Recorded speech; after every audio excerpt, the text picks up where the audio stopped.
Chapter 5. The Rescue of the Tin Woodman. When Dorothy awoke, the sun was shining through the trees, and Toto had long been out chasing birds around.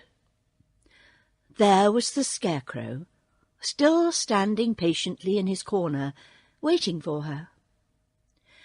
"We must go in search for water," she said to him. "Why do you want water?" he asked. "To wash my face clean after the dust of the road, and to drink, so the dry bread will not stick in my throat." "It must be inconvenient to be made of flesh," said the Scarecrow thoughtfully, "for you must sleep and eat and drink. However, you have brains, and it's worth a lot of bother to be able to think properly." They left the cottage and walked through the trees until they found a little spring of clear water, where Dorothy drank and bathed and ate her breakfast. She saw that there was not much bread left in the basket, and the girl was thankful the Scarecrow did not have to eat anything, for there was scarcely enough for herself and Toto for the day. When she had finished her meal and was about to go back to the road of yellow brick, she was startled to hear a deep groan nearby. "What was that?" she asked timidly. "I cannot imagine," replied the Scarecrow, "but we can go and see." Just then another groan reached their ears, and the sound seemed to come from behind them. They turned and walked through the forest a few steps, when Dorothy discovered something shining in a ray of sunshine that fell between the trees.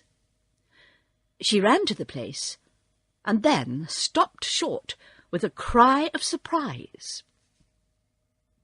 One of the big trees had been partly chopped through, and standing beside it, with an uplifted axe in his hands, was a man made entirely of tin.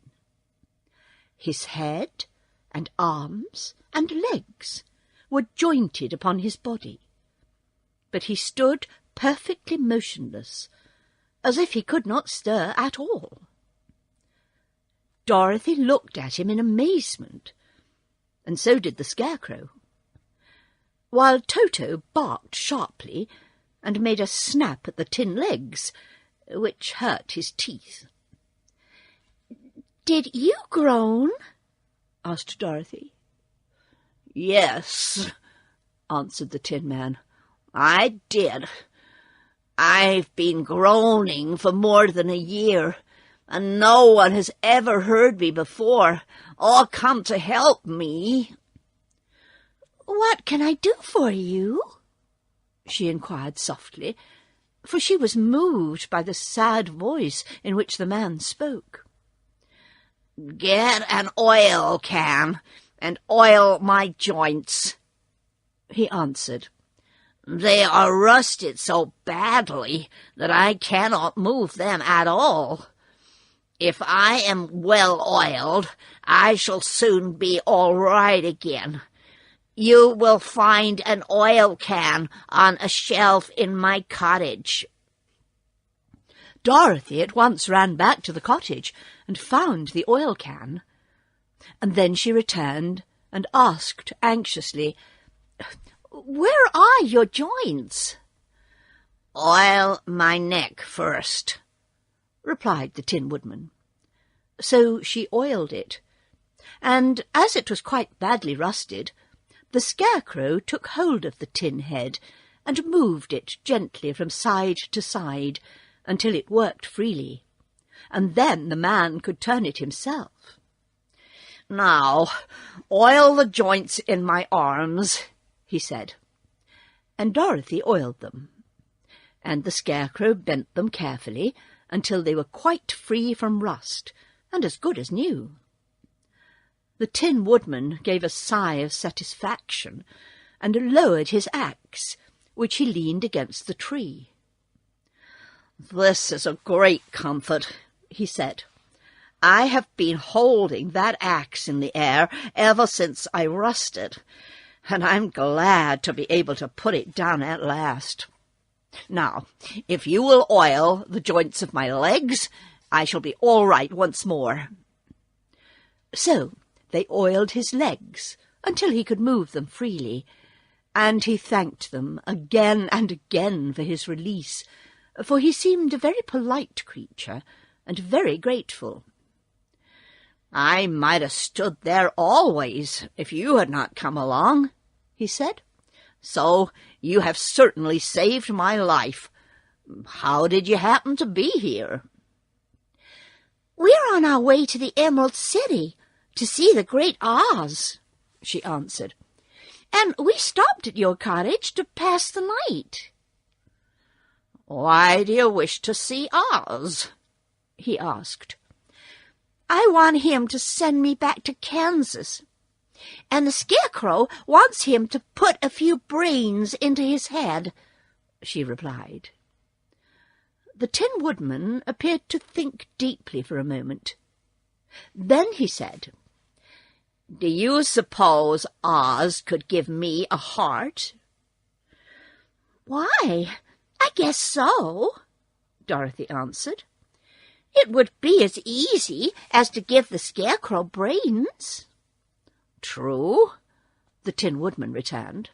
"So, if you will allow me to join your party, I will also go to the Emerald City and ask Oz to help me." "Come along," said the Scarecrow heartily, and Dorothy added that she would be pleased to have his company.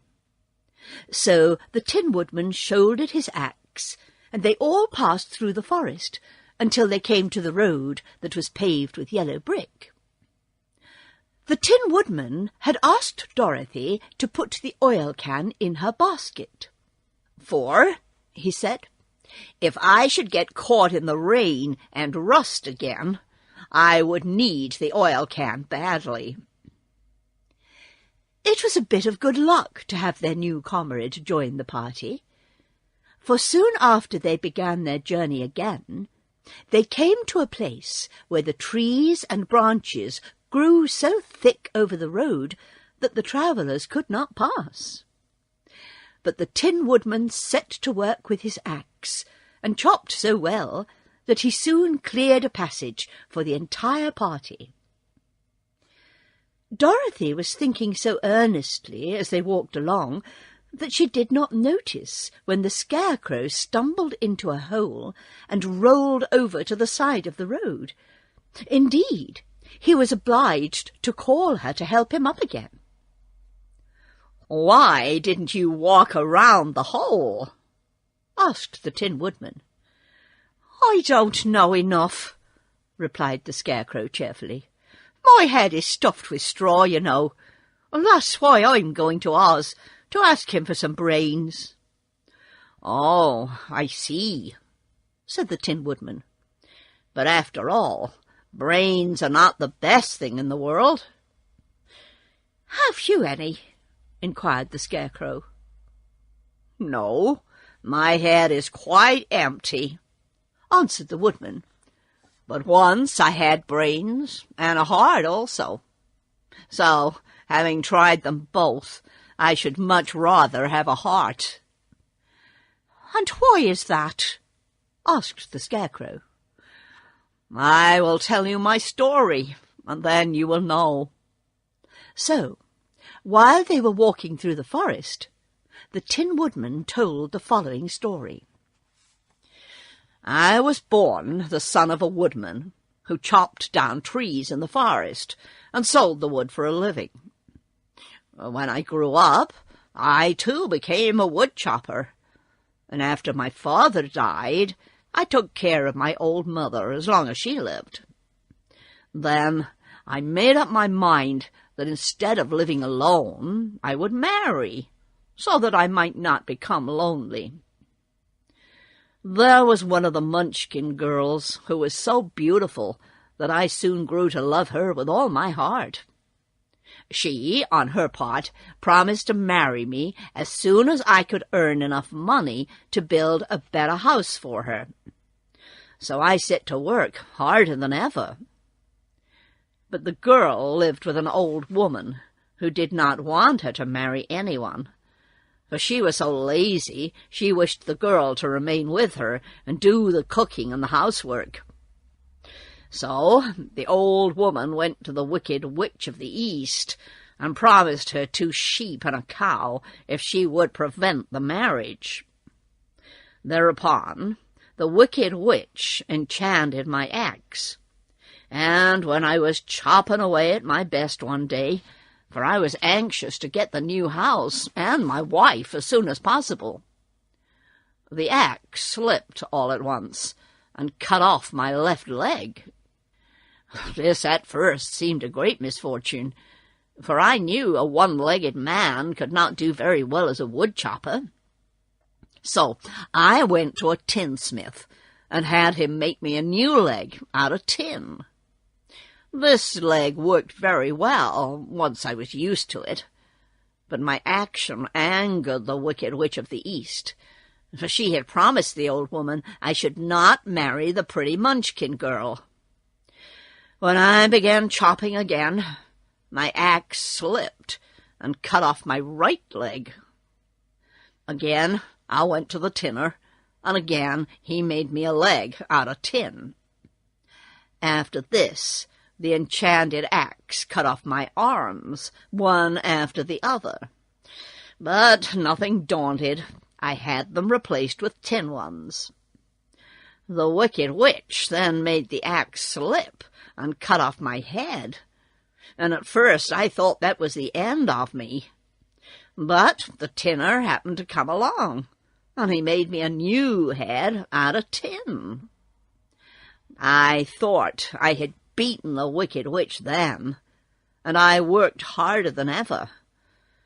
But I little knew how cruel my enemy could be.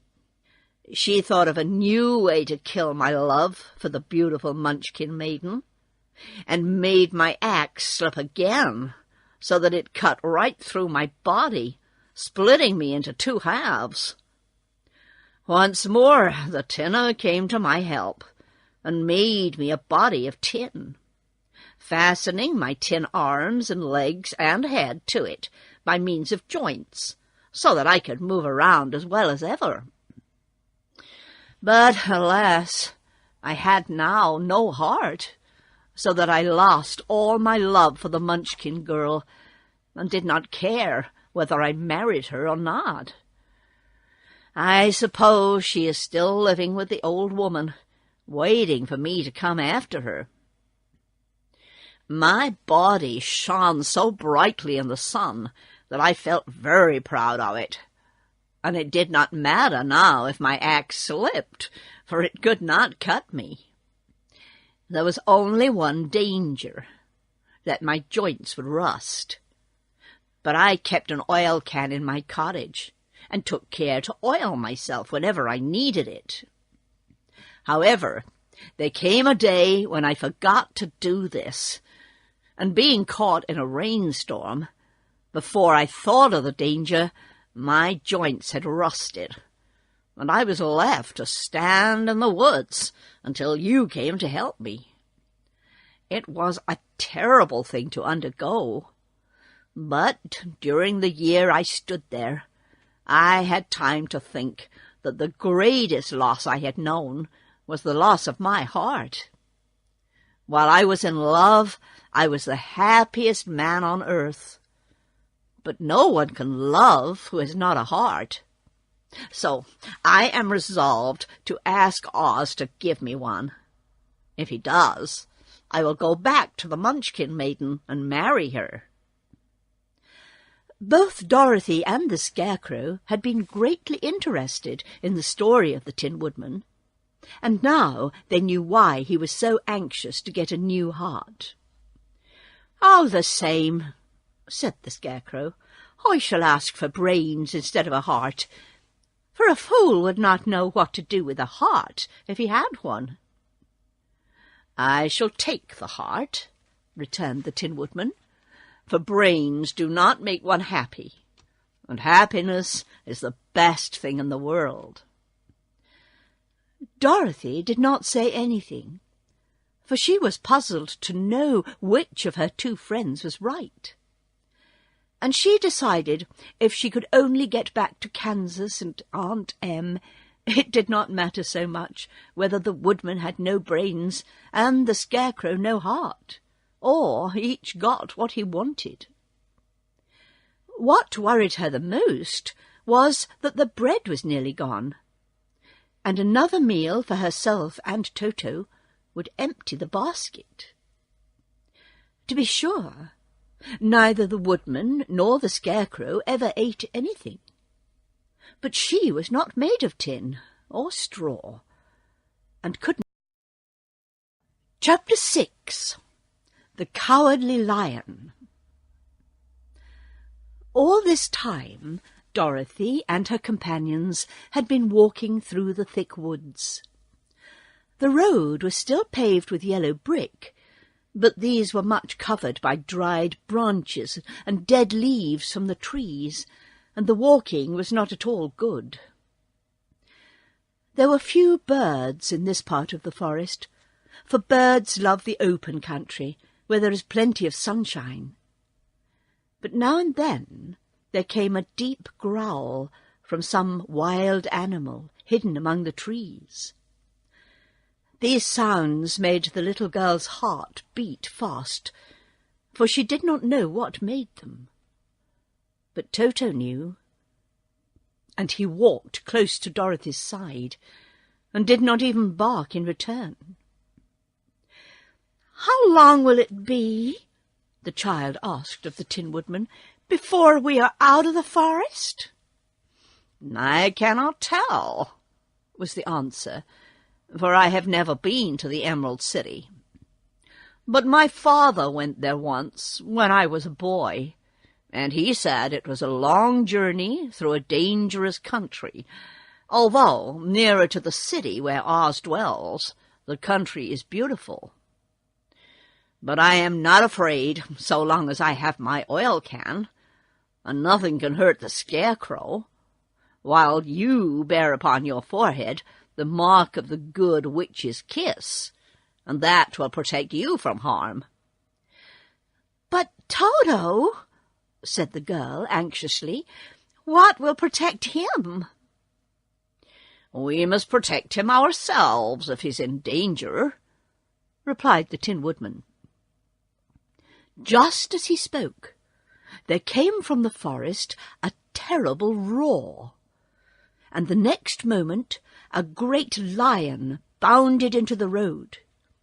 With one blow of his paw, he sent the Scarecrow spinning over and over to the edge of the road, and then he struck at the Tin Woodman with his sharp claws.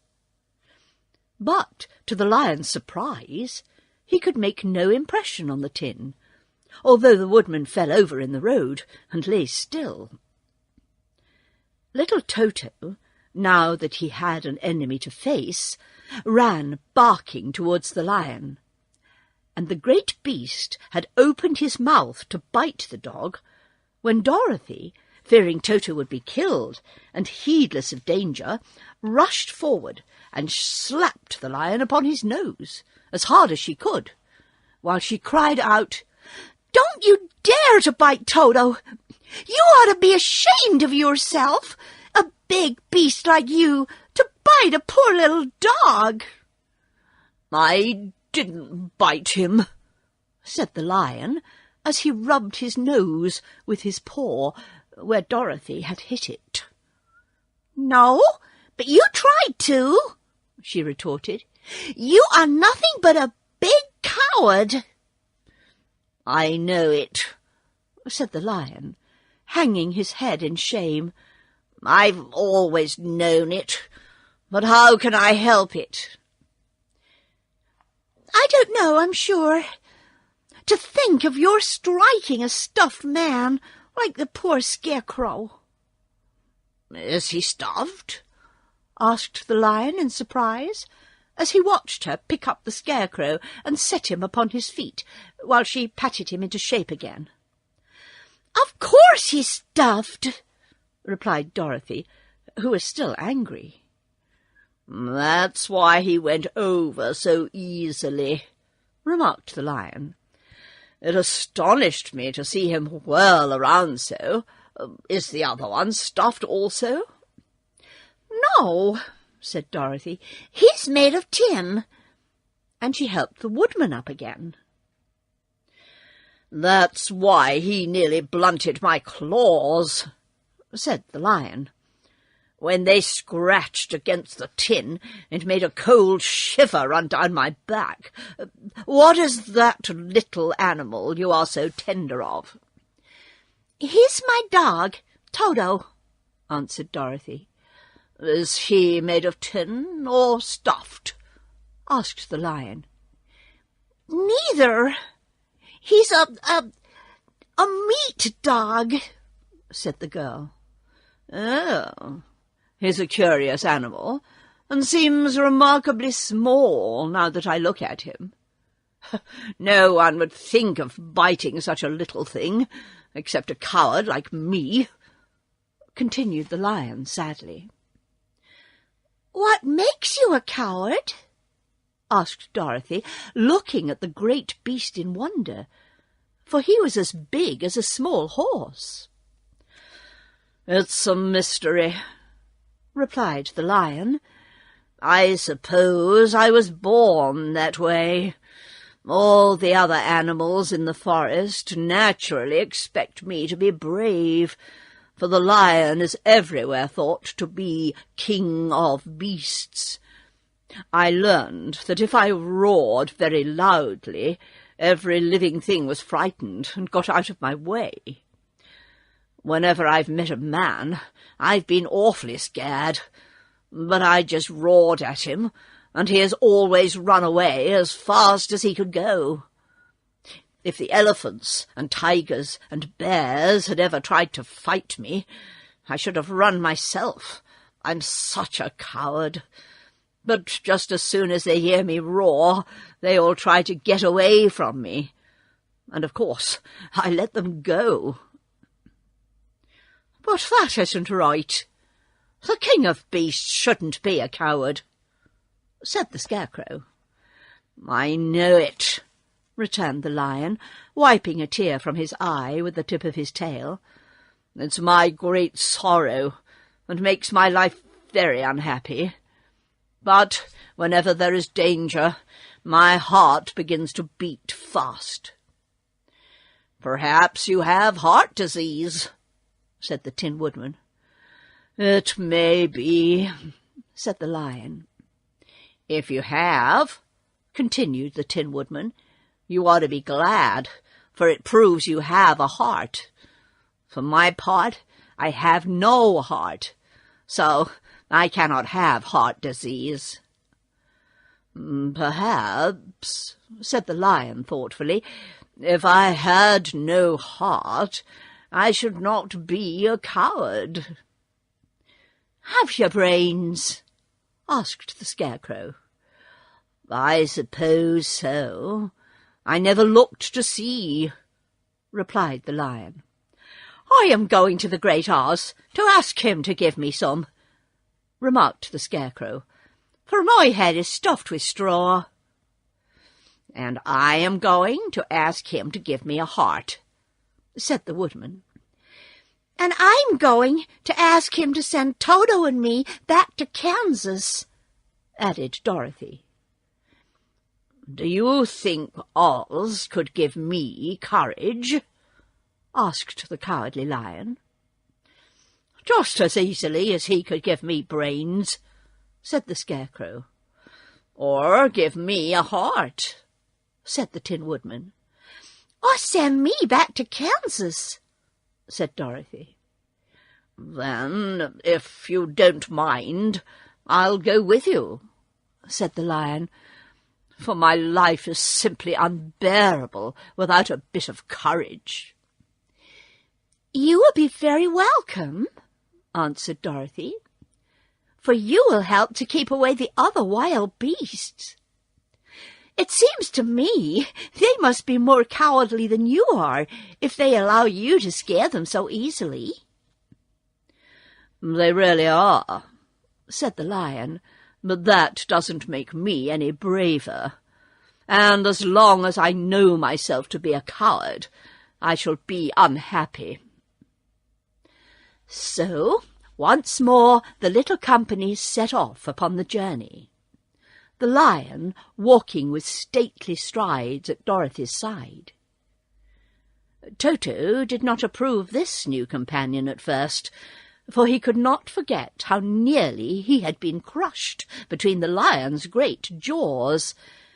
But after a time he became more easy, and presently Toto and the cowardly lion had grown to be good friends.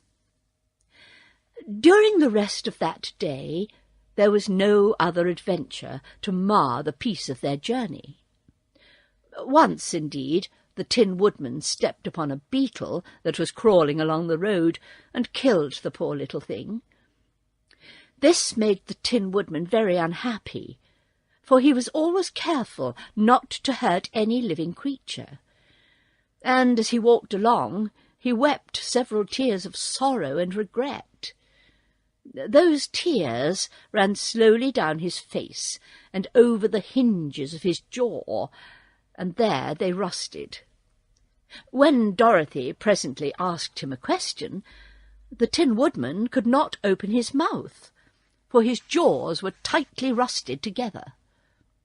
He became greatly frightened at this, and made many motions to Dorothy to relieve him, but she could not understand. The lion was also puzzled to know what was wrong. But the Scarecrow seized the oil can from Dorothy's basket and oiled the woodman's jaws, so that after a few moments he could talk as well as before. "This will serve me a lesson," said he, "to look where I step. For if I should kill another bug or beetle, I should surely cry again, and crying rust my jaws so that I cannot speak." Thereafter he walked very carefully, with his eyes on the road, and when he saw a tiny ant toiling by, he would step over it, so as not to harm it. The Tin Woodman knew very well he had no heart, and therefore he took great care never to be cruel or unkind to anything. "You people with hearts," he said, "have something to guide you, and need never do wrong. But I have no heart, so I must be very careful. When Oz gives me a heart, of course, I needn't mind." Chapter 7. The Journey to the Great Oz. They were obliged to camp out that night under a large tree in the forest, for there were no houses near. The tree made a good thick covering to protect them from the dew, and the Tin Woodman chopped a great pile of wood with his axe, and Dorothy built a splendid fire that warmed her and made her feel less lonely. She and Toto ate the last of their bread, and now she did not know what they would do for breakfast. "If you wish," said the lion, "I will go into the forest and kill a deer for you. You can roast it by the fire, since your tastes are so peculiar that you prefer cooked food, and then you will have a very good breakfast." "Oh, don't! Please don't!" begged the Tin Woodman. "I should certainly weep if you killed a poor deer, and then my jaws would rust again." But the lion went away into the forest and found his own supper, and no one ever knew what it was, for he didn't mention it. And the Scarecrow found a tree full of nuts, and filled Dorothy's basket with them, so that she would not be hungry for a long time.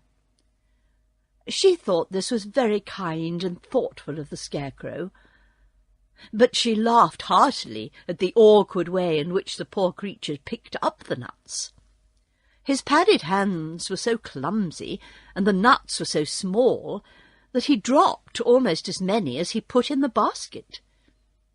But the Scarecrow did not mind how long it took him to fill the basket, for it enabled him to keep away from the fire, as he feared a spark might get into his straw and burn him up. So he kept a good distance away from the flames, and only came near to cover Dorothy with dry leaves when she lay down to sleep.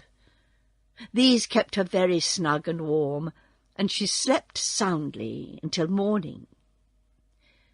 When it was daylight, the girl bathed her face in a little rippling brook, and soon after they all started towards the Emerald City. This was to be an eventful day for the travellers. They had hardly been walking an hour when they saw before them a great ditch that crossed the road and divided the forest as far as they could see on either side. It was a very wide ditch, and when they crept up to the edge and looked into it, they could see that it was also very deep, and there were many big jagged rocks at the bottom. The sides were so steep that none of them could climb down, and for a moment it seemed that their journey must end. "What shall we do?" asked Dorothy despairingly. "I haven't the faintest idea," said the Tin Woodman, and the Lion shook his shaggy mane and looked thoughtful. But the Scarecrow said, "We cannot fly, that is certain. Neither can we climb down into this great ditch. Therefore, if we cannot jump over it, we must stop where we are." "I think I could jump over it," said the Cowardly Lion, after measuring the distance carefully in his mind. "Then we're all right," answered the Scarecrow, "for you can carry us all over on your back, one at a time." "Well, I'll try it," said the Lion. "Who will go first?" "I will," declared the Scarecrow. "For if you found that you could not jump over the gulf, Dorothy would be killed, or the Tin Woodman badly dented on the rocks below. But if I am on your back, it will not matter so much, for the fall would not hurt me at all." "I'm terribly afraid of falling myself," said the Cowardly Lion, "but I suppose there is nothing to do but try it. So get on my back, and we will make the attempt." The Scarecrow sat upon the Lion's back, and the big beast walked to the edge of the gulf and crouched down. "Why don't you run and jump?" asked the Scarecrow. "Because that isn't the way we lions do these things," he replied. Then, giving a great spring, he shot through the air and landed safely on the other side. They were all greatly pleased to see how easily he did it. And after the Scarecrow had got down from his back, the Lion sprang across the ditch again. Dorothy thought she would go next, so she took Toto in her arms and climbed on the Lion's back, holding tightly to his mane with one hand. The next moment it seemed as if she was flying through the air, and then, before she had time to think about it, she was safe on the other side. The Lion went back a third time and got the Tin Woodman, and then they all sat down for a few moments to give the beast a chance to rest, for his great leaps had made his breath short, and he panted like a big dog that has been running too long. They found the forest very thick on this side, and it looked dark and gloomy. After the lion had rested, they started along the road of yellow brick, silently wondering, each in his own mind, if they ever would come to the end of the woods and reach the bright sunshine again. To add to their discomfort, they soon heard strange noises in the depths of the forest, and the lion whispered to them that it was in this part of the country that the Calidars lived. "What are the Calidars?" asked the girl. "They are monstrous beasts, with bodies like bears and heads like tigers," replied the lion, "and with claws so long and sharp that they could tear me in two as easily as I could kill Toto. I am terribly afraid of the Calidars." "I'm not surprised that you are," returned Dorothy. "They must be dreadful beasts." The lion was about to reply, when suddenly they came to another gulf across the road, but this one was so broad and deep that the lion knew at once he could not leap across it. So they sat down to consider what they should do, and after serious thought, the Scarecrow said, "Here is a great tree standing close to the ditch. If the Tin Woodman can chop it down so that it'll fall to the other side, we can walk across it easily." "That is a first-rate idea," said the lion. "One would almost suspect you had brains in your head instead of straw." The woodman set to work at once, and so sharp was his axe that the tree was soon chopped nearly through. Then the lion put his strong front legs against the tree and pushed with all his might, and slowly the big tree tipped and fell with a crash across the ditch, with its top branches on the other side. They had just started to cross this queer bridge when a sharp growl made them all look up, and to their horror they saw running towards them the two great beasts with bodies like bears and heads like tigers. "They are the Calidars," said the Cowardly Lion, beginning to tremble. "Quick!" cried the Scarecrow. "Let us cross over." So Dorothy went first, holding Toto in her arms. The Tin Woodman followed, and the Scarecrow came next. The lion, although he was certainly afraid, turned to face the Calidars, and then he gave so loud and terrible a roar that Dorothy screamed, and the Scarecrow fell over backwards, while even the fierce beast stopped short and looked at him in surprise.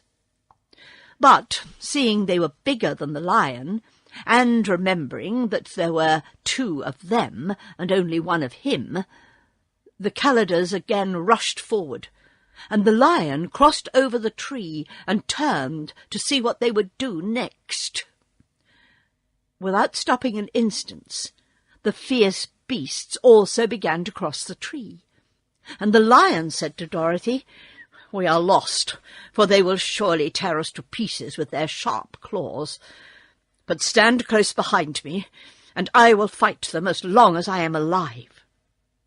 "Wait a minute," called the Scarecrow. He had been thinking what was best to be done, and now he asked the woodman to chop away the end of the tree that rested on their side of the ditch. The Tin Woodman began to use his axe at once, and just as the two Calidars were nearly across, the tree fell with a crash into the gulf, carrying the ugly, snarling brutes with it, and both were dashed to pieces on the sharp rocks at the bottom. "Well," said the Cowardly Lion, drawing a long breath of relief, I see we're going to live a little while longer, and I'm glad of it, for it must be a very uncomfortable thing not to be alive. Those creatures frightened me so badly that my heart is beating yet." "Ah," said the Tin Woodman sadly, "I wish I had a heart to beat." This adventure made the travellers more anxious than ever to get out of the forest, and they walked so fast that Dorothy became tired and had to ride on the lion's back. To their great joy, the trees became thinner the farther they advanced, and in the afternoon they suddenly came upon a broad river, flowing swiftly just before them. On the other side of the water they could see the road of yellow brick, running through a beautiful country, with green meadows dotted with bright flowers, and all the road bordered with trees, hanging full of delicious fruits. They were greatly pleased to see this delightful country before them. "How shall we cross the river?" asked Dorothy. "Ah, that is easily done," replied the Scarecrow. "The Tin Woodman must build us a raft, so we can float to the other side."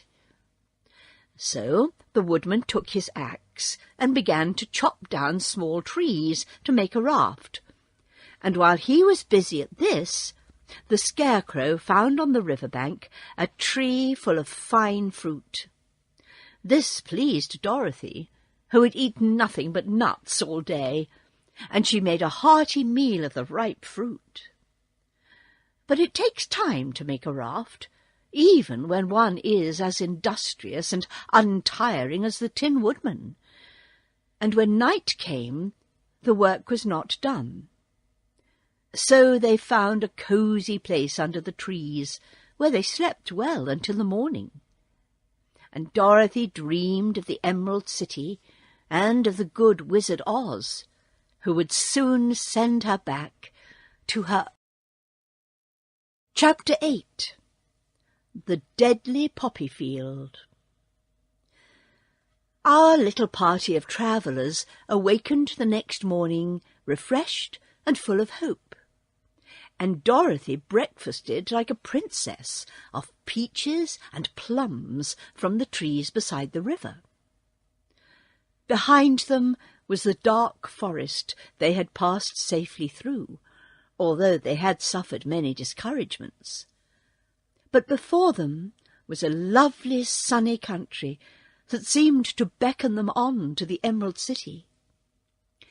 To be sure, the broad river now cut them off from this beautiful land, but the raft was nearly done, and after the Tin Woodman had cut a few more logs and fastened them together with wooden pins, they were ready to start.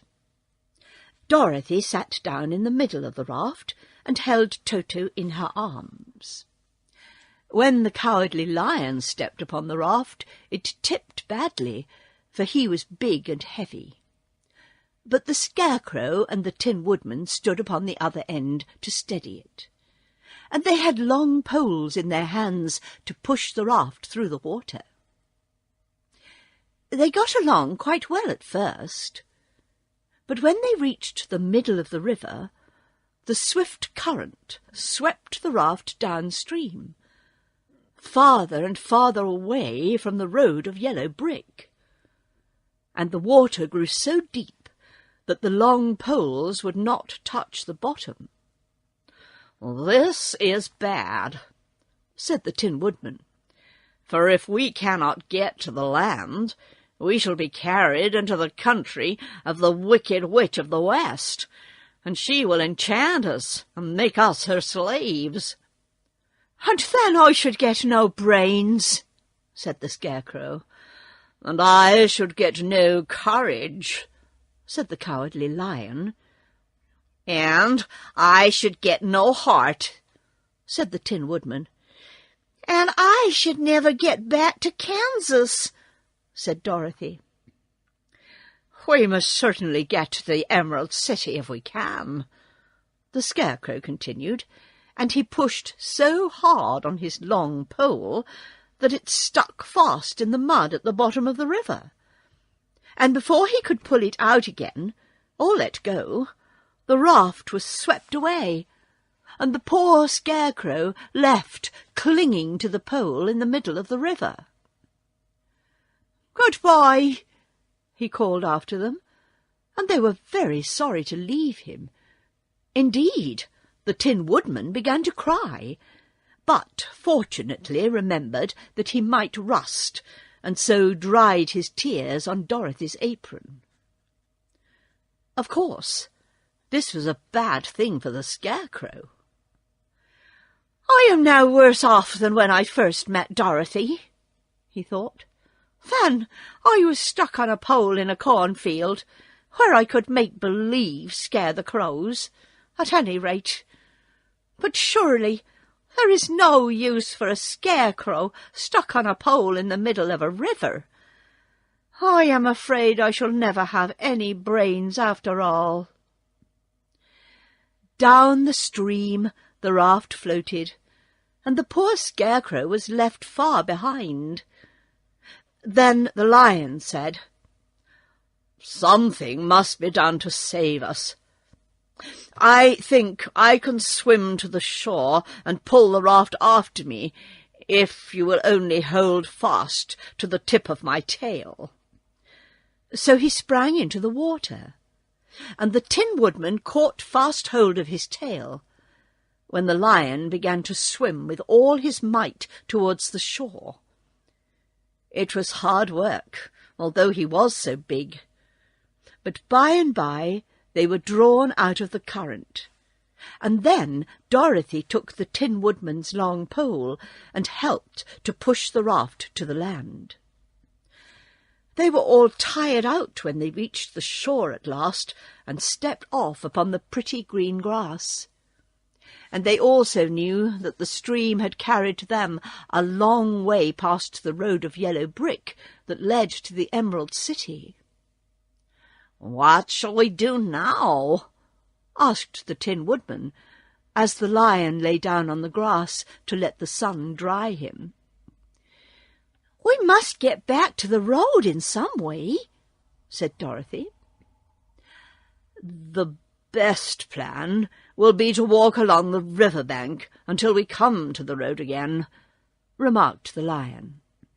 So, when they were all rested, Dorothy picked up her basket, and they started along the narrow, grassy bank, back to the road from which the river had carried them. It was a lovely country, with plenty of flowers and fruit trees and sunshine to cheer them, and had they not felt so sorry for the poor Scarecrow, they could have been very happy. They walked along as fast as they could, Dorothy only stopping once to pick a beautiful flower, and after a time the Tin Woodman cried out, "Look!"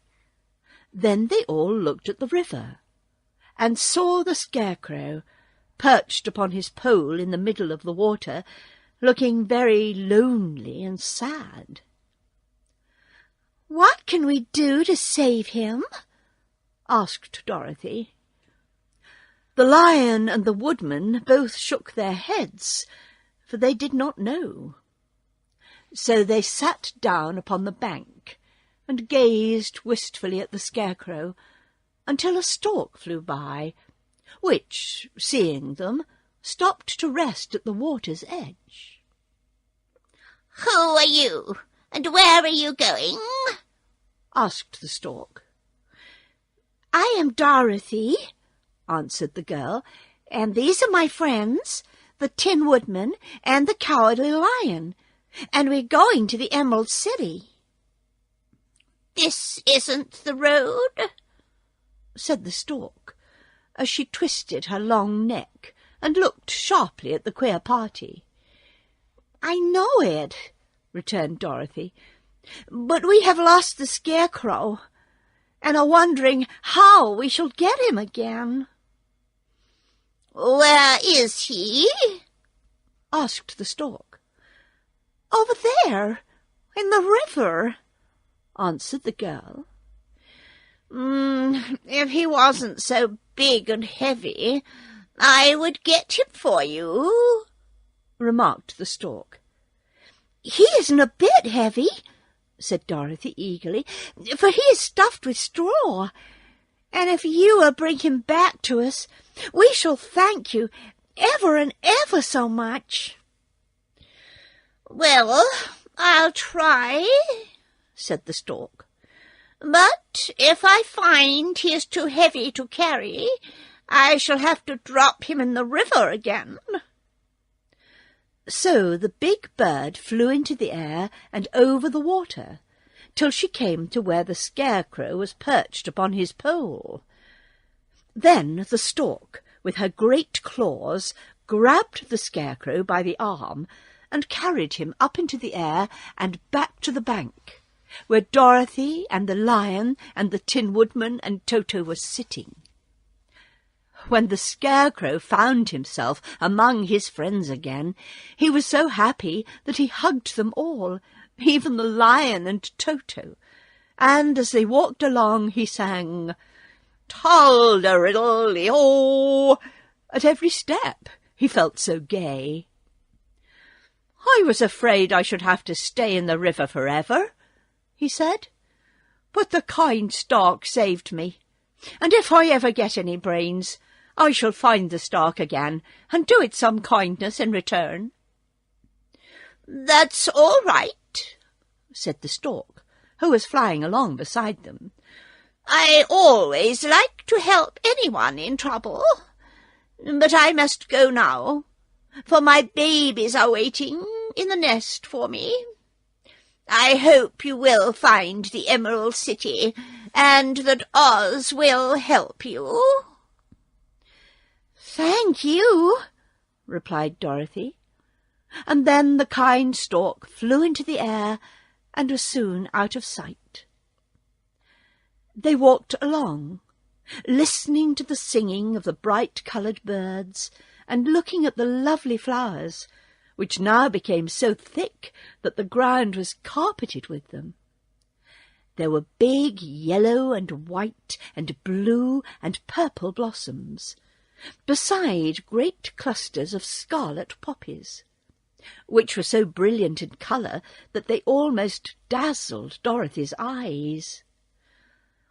"Aren't they beautiful?"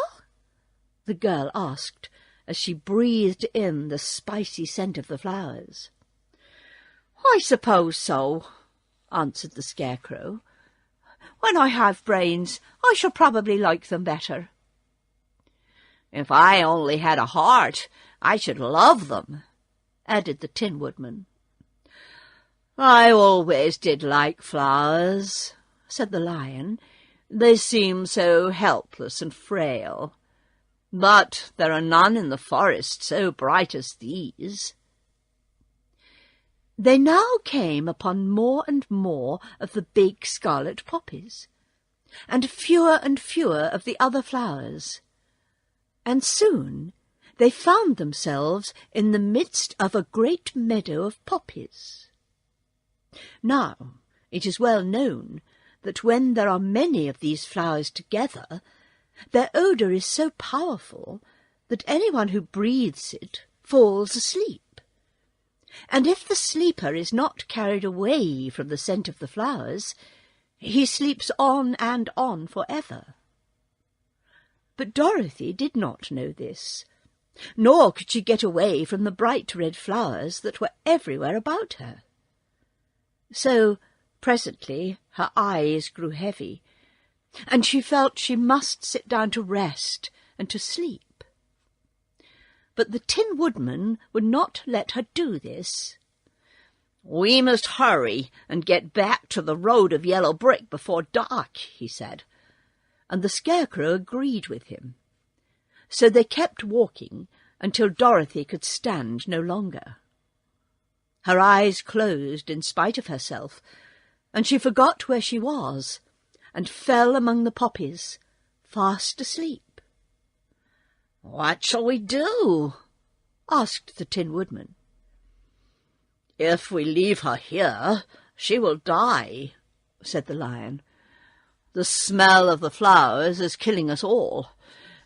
I myself can scarcely keep my eyes open, and the dog is asleep already." It was true. Toto had fallen down beside his little mistress. But the Scarecrow and the Tin Woodman, not being made of flesh, were not troubled by the scent of the flowers. "Run fast," said the Scarecrow to the lion, "and get out of this deadly flower-bed as soon as you can. We will bring the little girl with us, but if you should fall asleep, you're too big to be carried." So the lion aroused himself and bounded forward as fast as he could go. In a moment he was out of sight. "Let us make a chair with our hands and carry her," said the Scarecrow. So they picked up Toto and put the dog in Dorothy's lap. Then they made a chair with their hands for the seat and their arms for the arms, and carried the sleeping girl between them through the flowers. On and on they walked, and it seemed that the great carpet of deadly flowers that surrounded them would never end. They followed the bend of the river, and at last came upon their friend the lion, lying fast asleep among the poppies. The flowers had been too strong for the huge beast, and he had given up at last, and fallen only a short distance from the end of the poppy bed, where the sweet grass spread in beautiful green fields before them. "We can do nothing for him," said the Tin Woodman sadly, "for he is much too heavy to lift. Oh, we must leave him here to sleep on forever, and perhaps he will dream that he has found courage at last." "I'm sorry," said the Scarecrow. "The lion was a very good comrade for one so cowardly. But let us go on." They carried the sleeping girl to a pretty spot beside the river, far enough from the poppy field to prevent her breathing any more of the poison of the flowers, and here they laid her gently on the soft grass and waited for the fresh